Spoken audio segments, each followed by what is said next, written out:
gente vai falar de um assunto aqui muito interessante também no nosso Manhã Viva, que é algo que 40% dos brasileiros vivem, né, e de repente nem sabem. Eu estou falando, né, e são causados por várias causas, né, que a gente vai descobrir aqui também, tá? Nós estamos falando da halitose, né, popularmente chamado de mau hálito, né? E aqui comigo está o doutor Paulo Sérgio Viana, é gastro. Bom dia, doutor. Seja Bom dia a bem-vindo. todos. Deus abençoe. E também a doutora Renata Antunes, né, especialista em implante. Bom dia, doutora. Bom dia. Seja bem-vindos. Obrigada. A gente pode começar dizendo, né, o que é mau hálito, né? Hoje a gente fala de halitose, né? Nada, nome chique, né? Nome chique. Para mau hálito. Antigamente era mau hálito, mas hoje a gente já se fala de halitose, né? O que seria o mau hálito? Sim, o mau hálito, né, na verdade, ele nada mais é do que o ar expirado pelos pulmões. Então, na hora da respiração, que sai pela boca, pelo nariz. E, dependendo de algumas alterações patológicas, esse hálito ele pode ter um cheiro desagradável, denominado, então, de mau hálito. E aí a gente trouxe meio gastro, né? Porque muita gente diz assim, sabe por que eu tenho mau hálito? Por causa do meu estômago, né? Eu tenho problema de gastrite, eu tenho problema de úlcera, eu estou com o estômago vazio. E aí, é por isso que eu tenho mau hálito. É mito ou é verdade, doutor? Isso é verdade em parte. Ah, né? tá. É um certo mito de que a maioria dos casos de halitose, doença do hálito, né? A halitose é o hálito doentio, vamos dizer assim, um cheiro anormal, né? Na boca, na respiração, que ele seja provocado pelo estômago. Na imensa maioria das vezes, o estômago é inocente no caso. Até pode acontecer de doenças gástricas ou esofagianas, de vertículos de esôfago e outras doenças gástricas provoquem o mau hálito. Mas as pessoas não têm a noção de que o esôfago é um órgão fechado. Ele não fica aberto permanentemente como o pulmão, por exemplo. Então, dificilmente o hálito do estômago, o gás do estômago vai sair pela boca a ponto de provocar halitose. Isso, como eu disse, pode acontecer, mas é mais raro. Mais raro. As Então, causas mais comuns não são essas, e a doutora eu acho que vai me ajudar a dizer quais são, né? então, com relação ao estômago, então, o quê? 10% seria? Talvez menos. Talvez menos. Muito pouca gente tem mau hálito por causa do estômago. Quando a causa do mau hálito é digestiva, até o mais comum é que a causa seja intestinal e não gástrica. Ah, sério? Você sabe que a Por quê? gente tem no intestino grosso uma flora, Isso. a flora intestinal. Essa flora produz gases normais. Quando a pessoa tem uma proliferação bacteriana anormal no intestino grosso, essa flora anormal produz gases anormais. Esses gases entram na circulação sanguínea e saem pelo pulmão. Que interessante. Daí você escova o dente, cuida da boca, cuida de tudo aqui e a coisa está saindo lá do intestino via pulmonar. Essa até quando a causa é digestiva é mais comum do que a causa gástrica. Tratar o intestino, cuidar de uma boa saúde intestinal, muitas vezes resolve o problema do mau hálito. E as pessoas não têm muita noção disso. Né? Eu não tinha mesmo. Desculpem, mas eu não tinha, né? Para mim, talvez o estômago estaria mais associado, né? Mas todo mundo tem mau hálito, hein? Porque na hora que acorda, enfim, né? Sim, é até chamado de mau hálito matinal. Esse mau hálito pela manhã, ele está presente em praticamente 100% das pessoas. Porque ele tem uma origem fisiológica. É natural, ocorre mesmo um processo no organismo. Quando a gente dorme, ocorre uma leve hipoglicemia no organismo, ou seja, cai a taxa de açúcar. E o organismo precisa continuar trabalhando, então ele vai buscar energia nas gorduras, nos ácidos graxos.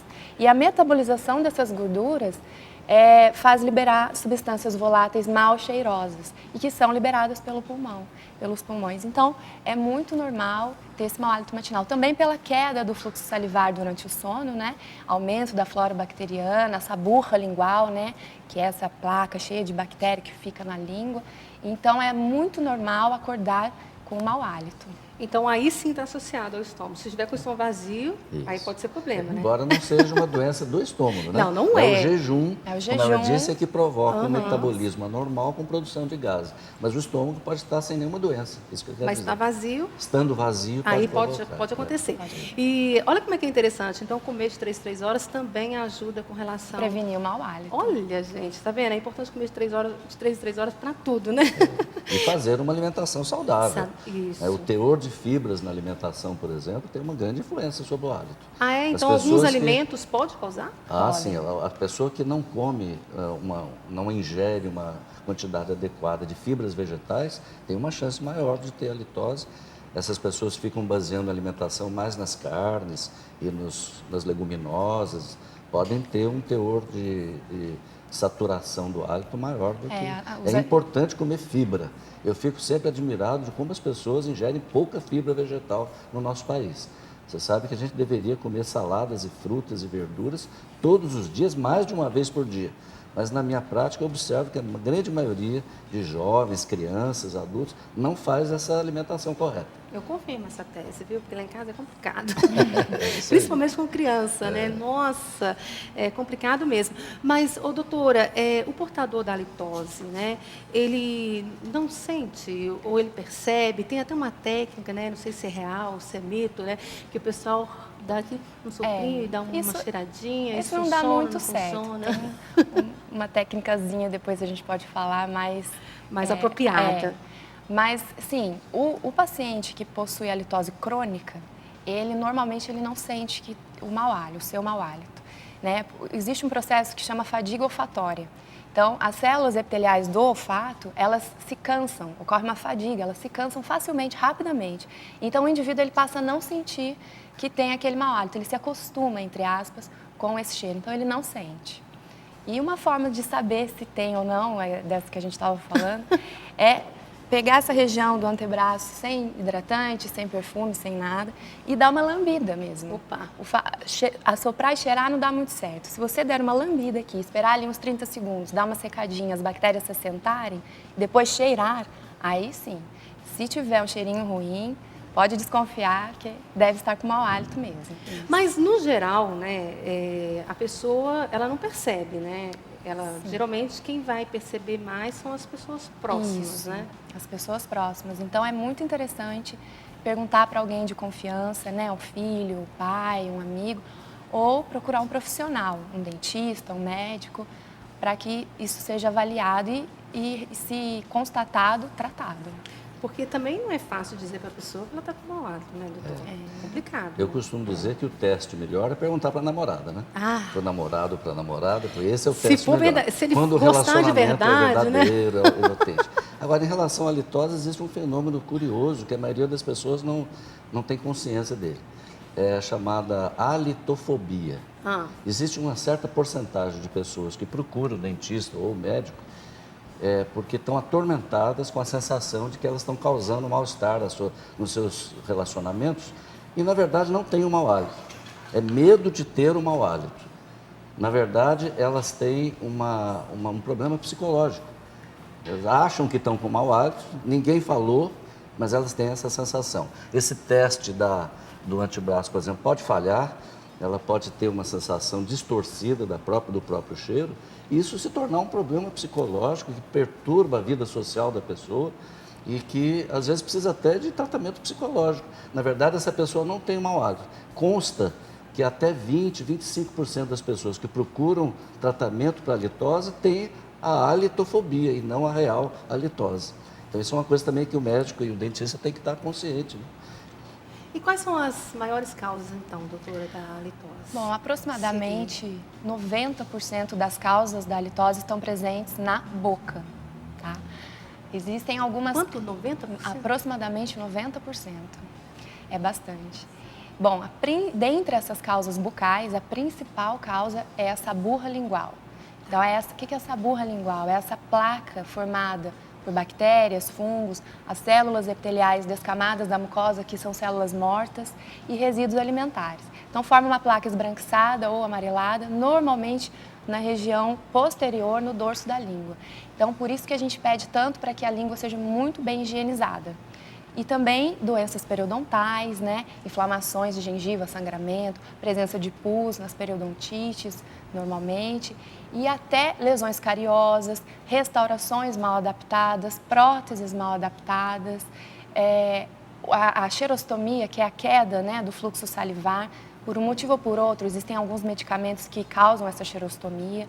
Então, a pessoa tem que estar sempre com a boca hidratada. Beber bastante água também, mas principalmente são essas as causas bucais. Então, em alguns casos pode estar associado, né, a Má higienização. Má higienização dos dentes, da língua, com certeza. Principalmente da língua, né, eu acho. Principalmente da língua. Essa Não é? saburra lingual, ela é, como eu falei, dentre as causas bucais, ela é a maior causadora do mau hálito. A doutora vai nos ensinar agora como fazer uma boa higienização, o que acontece, né? Uma vez que o mau hálito está associado a 99, como diz o doutor aqui, 99,9, praticamente a boca, né? Isso. Então, a gente vai saber como lidar com tudo isso. Então, primeiro eu gostaria de falar sobre a escova de dentes, né? Todo mundo pergunta qual a escova ideal. Não precisa ser a mais cara, nem a mais famosa. Uma escova simples como essa vai ser bem eficaz. Então, a gente pede que o tamanho da cabeça seja proporcional ao tamanho da boca. De repente, a escova que é boa para mim não é boa para você, não é boa para o doutor. Então, tem que ser um tamanho não muito pequenininha, que canse e não consiga escovar todos os dentes, nem muito grande, que dê ânsia e você também não consegue fazer a escovação direita. Cerdas macias para que não haja agressão à gengiva, tá certo? Basicamente isso. Bom, aqui a gente vai iniciar a escovação sempre comparando a escova de dentes com uma vassoura. Então, a gente vai varrer os dentes e sempre no sentido gengiva para o dente, para que não haja agressão a essa gengiva. A gente não coloca muita força, porque a força causa uma erosão do esmalte e, consequentemente, hipersensibilidade dentinária, aquela sensibilidade com gelado, com doce. Então, aqui a gente vai colocar a escova mais ou menos em 45 graus e vai fazer esse movimento de varredura mesmo, varrendo aqui, 1, 2, 3, 4, 5, 10 vezes, pegando aqui entre 2 a 3 dentes. O importante na escovação é essa repetitividade, associada a essa técnica correta. Então, aí a gente caminha mais para frente, pegando os outros 2 a 3 dentes e faz de novo. 1, 2, 3, 10 vezes. E assim, do lado de dentro, né, nós vamos varrendo. Em cima é a mesma coisa, da gengiva para o dente, sempre, tá? Do lado de dentro aqui, a região posterior também. Na superfície dos dentes, a gente vai fazer o movimento de vai e vem. Esse movimento de vai e vem nos dentes posteriores, que é o mais fácil de se fazer, né? Essa região anterior aqui, a parte interna, nós vamos inclinar a escova na vertical e vamos varrer também, da gengiva para o dente, sempre. E a região anterior, nós vamos unir os dentes em topo a topo, né? Vamos unir aqui no modelinho, não dá para unir direito. E nós vamos fazer movimentos circulares, tá certo? Esse movimento aqui, ele está errado, porque só vai limpar a região da pontinha dos dentes e a região mediana. A parte que fica próxima à gengiva não vai ser limpa. E aquele movimento assim, que muita gente faz também, agride a gengiva, porque vai de encontro à gengiva. Então, não se deve fazer mais. Só movimentos aqui circulares, que massageiam a gengiva, limpam toda a região dessas faces aqui do dente, tá certo? Depois disso, nós vamos fazer a escovação da língua, que é muito importante. Hoje existem os limpadores linguais, para quem sente ânsia de escovar a língua com a escova de dentes. Esse aqui é um exemplo de ele tem até uma escovinha aqui, né? Então, nós vamos sempre imaginar aqui que tem uma língua, né? Vamos colocar na parte mais posterior que a gente conseguir da língua e vem puxando. Lava em água corrente, põe de novo e vem puxando. Nunca fazer movimento de vai e vem na língua, porque senão a gente leva a sujeira lá para o fundo. E aí, muito difícil de se tirar. Então, põe lá no fundo e puxa, põe lá no fundo e puxa. Lava sempre para manter a língua bem limpinha. Doutora, tem perguntas aqui chegando para a gente. O Fabrício de São Carlos, São Paulo, ele pergunta, fumar pode causar mau hálito? Pode causar um mau hálito, com certeza. Você quer falar alguma coisa? Não só o cigarro, o tabaco, que é uma causa importante, mas também o abuso de café, de doces em excesso. Mas com certeza o tabaco é um fator muito prejudicial para a saúde bucal. Em todos os sentidos, não só o mau só o hálito, né? Para tudo, né? Porque o cigarro ele piora doenças periodontais, então, consequentemente, vai provocar o mau hálito. Ok. A Flávia, de São José do Rio Preto, São Paulo, ela pergunta, mau hálito pode dar também em bebê? O refluxo do meu filho pode gerar mau hálito? Olha, é muito difícil, mas pode acontecer, né? Se você não mantiver a boquinha do seu bebê bem limpinha. Então, desde que ele nasce, hoje em dia existem, quando ele ainda não tem dentinho, né? Enrola o dedo na magase e mantém sempre limpa, porque bactérias se acumulam na mucosa também, na língua. Então, voltamos na questão da saburra lingual. Se o bebê tem esse refluxo e a mãe não limpa a linguinha dele, passando a gaze, não limpa a mucosa, né? Ele provavelmente pode ter, sim, um mau hálito. Ok. Quero agradecer a participação de vocês, viu? Obrigada por nos orientar, né? E é bom descobrir isso, né, doutor, que a maioria dos casos de mau hálito está na boca, né? Então, essa escovação que a gente ensinou para você hoje é bem importante, tá?